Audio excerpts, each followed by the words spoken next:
Hello, I'm Steve Davis from San Francisco. I'd like your advice on how to understand annual reports, what you look for, what's important, what's not important, and what you've learned over the years from reading thousands of reports. Thank you. Well, we've read a lot of reports, I will tell you that, and we start by looking at the reports of companies that we think we can understand. So we hope to be reading reports, and I do read hundreds of them every year. We hope to be reading reports of businesses that are understandable to us, and then we see from that report whether the management is telling us about the things that we would want to know about if we owned 100% of the company. And when we find a management that does tell us about those things, and that is candid in the same way that a manager of a subsidiary would be candid with us, and talks in language that we can understand, it definitely improves our feeling about investing in such a business, and the reverse turns us off to some extent. So if we read a bunch of public relations gobbledygook, and we see lots of pictures and no facts, it has some effect on our attitude toward a business. We want to understand the business better when we get through with the annual report than when we picked it up. And that is not difficult for a management to do if they want to do it.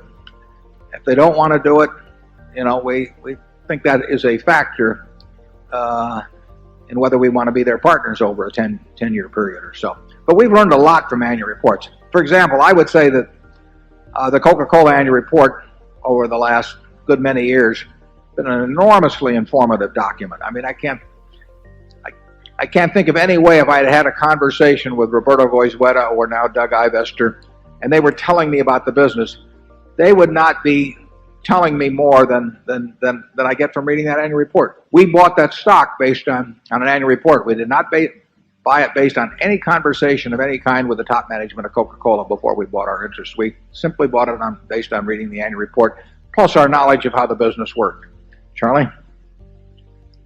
Yeah, I do think if you've got a standardized bunch of popular jargon that looks like it came out of the same consulting firm, I do think it's a big turnoff. That's not to say that some of the consulting mantras aren't right, but I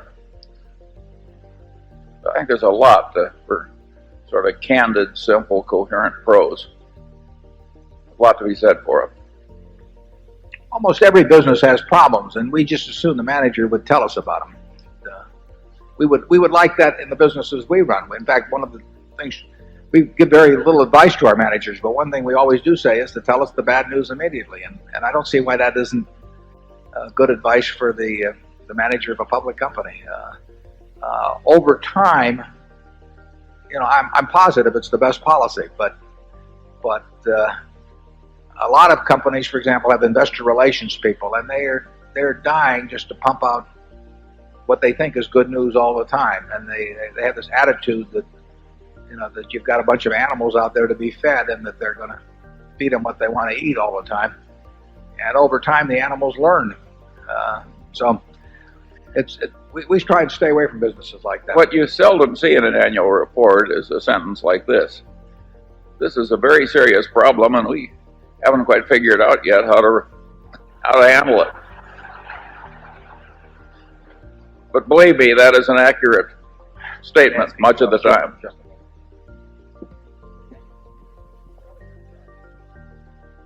All right, zone 3.